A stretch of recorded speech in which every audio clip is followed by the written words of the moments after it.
할렐루야. 우리 시간에 같이 은혜 받을 말씀은 계속해서 마태복음 27장 5절 말씀부터 우리 10절 말씀입니다. 5절 말씀부터 10절 말씀까지 우리 한 절씩 읽으면서 같이 또 은혜 나누겠습니다. 시작. 유다가 은을 성소에 던져놓고 물러가서 스스로 목매어 죽은지라. 대제사장들이 그 은을 거두며 이르되 이것은 핏값이라 성전고에 넣어둠이 옳지 않다 하고 의논한 후 이것으로 토기장에 밭을 사서 나그네의 묘지를 삼았으니 그러므로 오늘날까지 그 밭을 피밭이라 일컫느니라. 이에 선지자 예레미야를 통하여 하신 말씀이 이루어졌나니 일렀으되 그들이 그 가격 매겨진 자 곧 이스라엘 자손 중에서 가격 매긴 자의 가격 곧 은 30을 가지고 토기장의 밭값으로 주었으니 이는 주께서 내게 명하신 바와 같으니라 하였더라. 아멘. 사랑의 아버지 감사합니다. 한밤도 하나님 은혜 가운데 주 안에서 우리를 하나님 보호하시고 쉬게 하시며 또한 나를 허락받아 이 시간도 주님을 먼저 찬양하며 생명의 떡을 이 시간도 또한 먹기를 원합니다. 지금 하나님의 말씀은 하나님이시요 말씀은 응답이요 지혜요 능력이요 축복이요 치유이니 이 시간도 하나님의 놀라운 생명의 말씀의 능력을 우리에게 풍성함으로 하나님 덧입혀 주시옵소서. 이 시간도 함께 하심을 주님 감사하며 예수님의 이름으로 기도 올려옵나이다. 아멘. 할렐루야. 하나님은 여전히 오늘도 말씀을 통해서 우리에게 말씀하십니다. 그러므로 하나님의 말씀을 받을 때 우리의 마음의 자세가 중요한데요, 우리가 내가 하나님 앞에서 하나님의 음성을 듣는다는 자세로 또 하나님의 말씀에 경청하면 신명기 28장 1절로 14절의 축복이 그대로 임할 줄 믿습니다. 또 말씀이 선포될 때 여러분 입을 열어서 우리가 화답해야 될 정말 축복의 단어가 있다면 그것은 아멘입니다. 아멘은 하나님께 영광을 돌린다는 의미고요, 아멘은 나의 신앙의 고백입니다. 또 아멘은요 마음속에 기도가 담겨져 있습니다. 그러므로 여러분 말씀이 선포될 때마다 입을 열어 아멘함으로 여러분 아멘의 축복을 받기를 다시 한번 주 이름으로 축복합니다. 할렐루야. 자, 우리는 지금 계속해서 마태복음 27장 말씀으로 이제는 들어왔습니다. 지난 시간에 1절부터 5절까지 했습니다만은 5절 부분이 약간 부족해서 오늘 또 다시 또 설명하기를 원합니다. 사실 27장에 들어왔어요. 자, 27장은 지금 베드로가 26장 부분에서 이미 베드로가 예수님을 3번 부인하는 장면 속에 그는 통곡했습니다. 다시 말하면 이 베드로는 정말로 하나님 앞에 회개하는 마음으로 통곡한 거예요. 여러분 통곡하고 그 다음에 회개하고 그 다음에 오늘 27장에 생각하면 유다의 모습하고는 다르다는 말입니다. 자, 그래서 27장에 들어와서 새벽에 모든 대제사장이 예수님을 죽이려고 이제는 의논하고 난 다음에 그 다음에 예수를 끌고 어디에 빌라도에게 넘겨주게 되죠. 그 다음에 이 사실을 지금 목도하고 있는 사람은 누굽니까? 가룟 유다예요. 가룟 유다.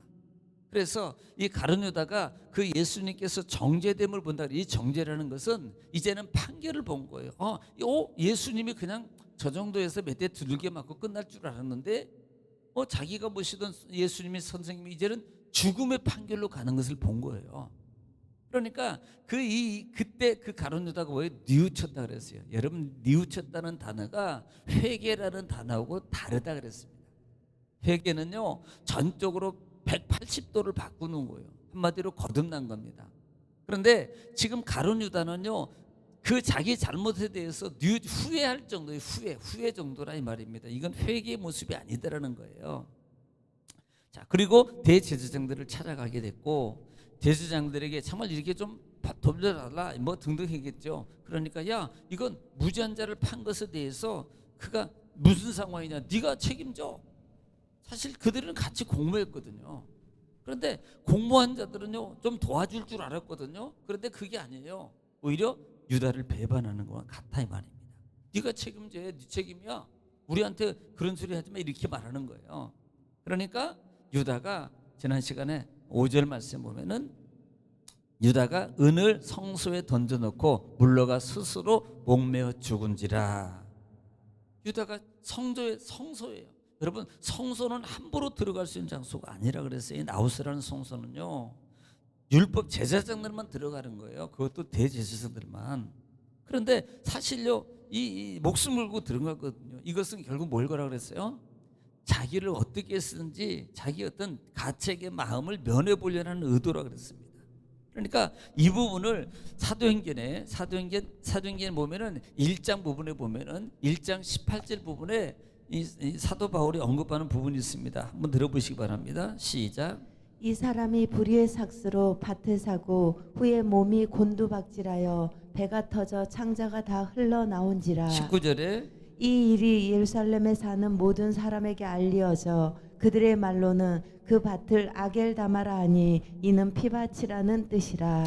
이것을 종합적으로 말하면 지금 가룟 유다가 그 사건을 통해서 밖으로 스스로 목숨을 끊었다 이 말입니다. 최초의 목매달아 죽은 사건이에요. 그러니까 이 사건을 통해서 볼 때 이 정말 비참하게 죽거든요. 그래서 학자들의 견해에 의하면 아마 이 유다는 높은 절벽 쪽에 있는 나무에 목을 메고 죽었는데 시체가 무거우니까 견디다 못해 부러지면서 그다음에 그 절벽 밑쪽에 떨어지면서 돌에 부딪히고 등등등 해가지고 배가 터져서 비참하게 죽었다라고 말해요. 그러니까 그게 밭 쪽으로 밑에 떨어졌는데 그 밭으로 떨어졌는데 그것을 유대인들은 피밭이라고 말하더라라고 말합니다. 그러니까 사실 여기서 볼 수 있는 게 뭐예요? 그래 죽은 거예요. 근데 이 가룟 유다 베드로는 영적으로 해결하려고 회개했어요. 근데 이 유다는 육적으로 뭔가를 해결해 보려고 해요. 우리가요, 여러분 기억해야 됩니다. 육적으로 해결하려고 그러면 안 돼요. 영적으로, 영적 방법으로 죄가 해결받는 거지 육적 방법으로 문제가 해결되는 게 아니라는 거예요. 여러분, 영적 예수님이 우리 문제를 해결하셨어요. 영적 하나님 우리 문제를 해결하는 겁니다. 그럼 우리는요, 영적으로 뭔가를 특별히 죄의 문제는 영적으로만 해결이 가능한 거예요. 예배, 그다음에 기도, 그다음에 말씀, 거룩해짐 이런 것들을 통해서만 가능한 거예요. 그래 내가 그냥 뭐 봉사 정도 하고 뭐 이 정도 하고 이걸로 해결받는 게 아니라 이 말입니다. 입을 열어서 친정함으로 영적으로 해결을 받아야 돼요. 할렐루야. 그렇지 않으면 비참해지는 거예요. 오늘 6절 말씀입니다.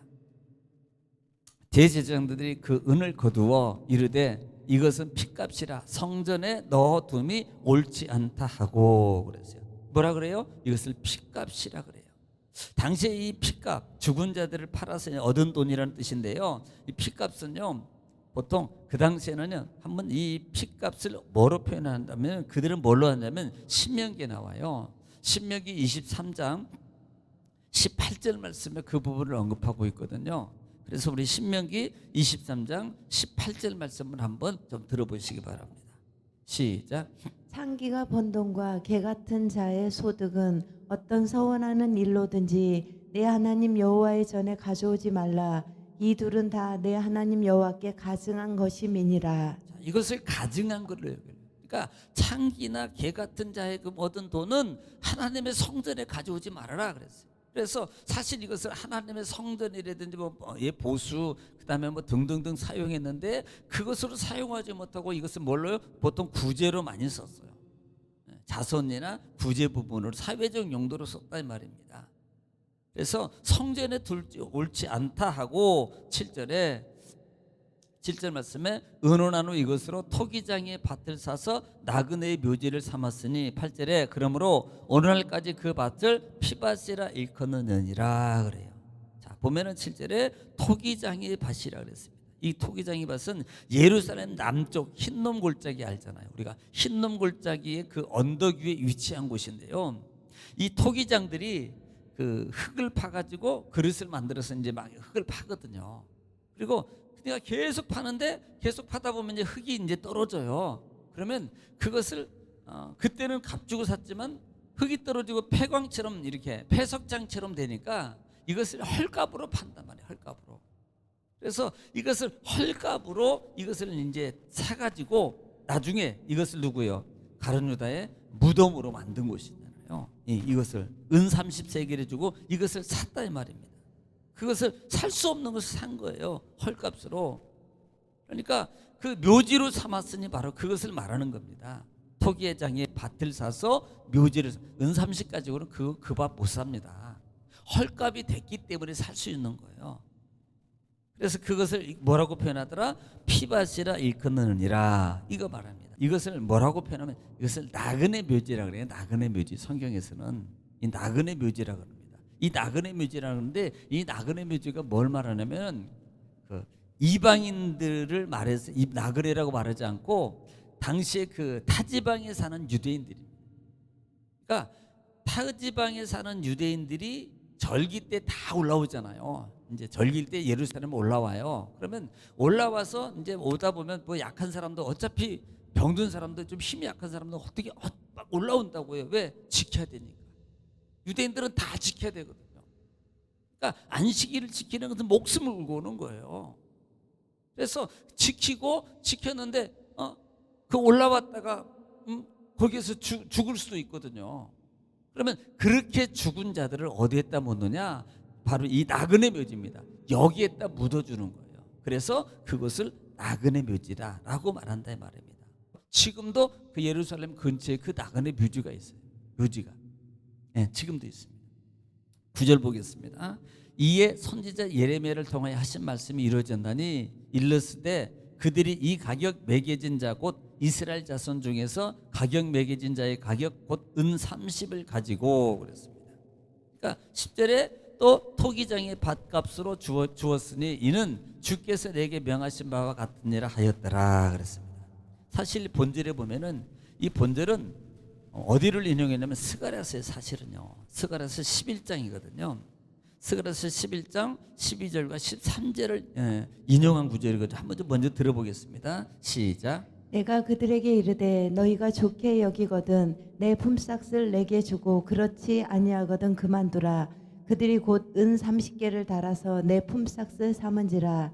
여호와께서 내게 이르시되 그들이 나를 헤아린 바 그 삭을 토기장에게 던지라 하시기로 내가 곧 그 은 30개를 여호와의 전에서 토기장에게 던지고. 예, 이게 토기장에 샀다, 밭을 샀다라는 의미적인 예소거든요.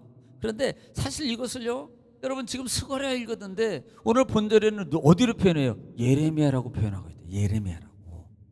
그러니까 스가랴서를 인용하는데 예레미야를 표현하고 있다. 여러분 왜 예레미야라고 하냐 말입니다. 여기에 대해서는 여러 가지 견해가 있어요. 첫 번째 견해가 보면 후부대 사본가들이 이것을 기록할 때 잘못 기록해서 스가랴서를 예레미야로 기록했다. 두 번째는 예레미야 18장 3절에 또 32장이나 또 예를 들어 6절이나 8절로 14절 말씀 보면은 그 토기장이가 나와요. 토기장에 대한 기록이 나오거든요. 그런데 그 토기장이의 그 어떤 그 기록을 기억하고 인용해서 그 부분을 지금 말한 것으로 쓰고 있습니다.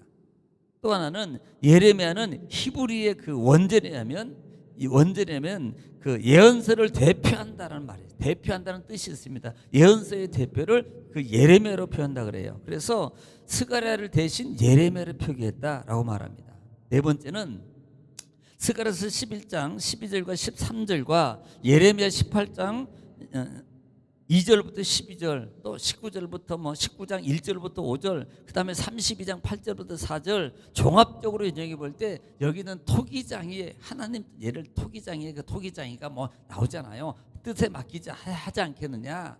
바로 그런 어떤 의미적 요소가 있습니다. 그래서 그런 부분을 인용해서 예레미야로 스가랴서를 대신 예레미야를 표기하지 않았냐라는 그런 학설이 있습니다. 보편적으로는 보통 네 번째 의미를 많이 쓰더라. 학자들은 이거 여기에 이해해서 그 다음에 예레미야로 표기를 했을 것이다 라는 말입니다.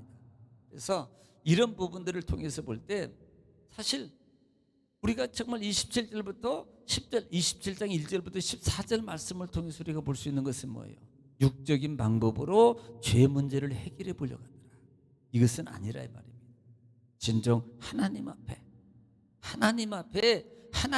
해결할 때 그 모든 문제가 해결되는 거예요. 세상의 방법으로 어떻게 우리 죄를 씻을 수 있어요? 여러분 우리가 어떤 행위적인 일을 통해서 구원을 받아요? 아니잖아요. 믿음으로 구원받는 거예요.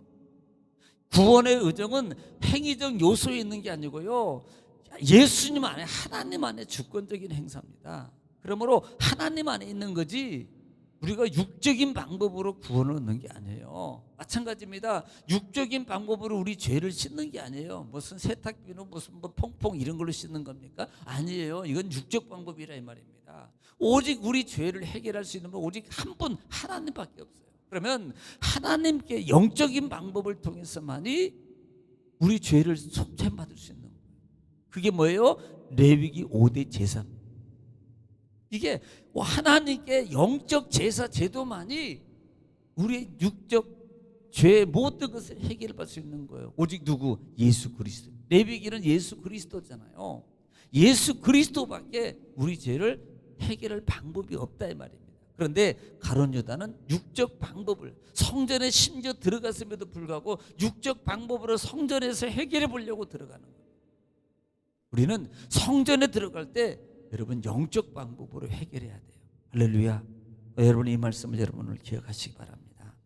이 말씀을 기억하시고 오늘 우리가 영적 삶을 바로잡아서 내가 어떻게 살아야 될 것인가, 어떻게 해결해야 될 것인가를 다시 정하고 여러분 주님 영적 방법으로 여러분의 가지고 있는 모든 문제를 다 해결받을 수 있기를 주의 이름으로 축복합니다. 오늘 가정을 위해서, 자녀를 위해서, 또 사업장을 위해서, 또 교회를 위해서, 또는 나라 민족을 위해서 이제는 주여 한번 통성으로 기도하겠습니다.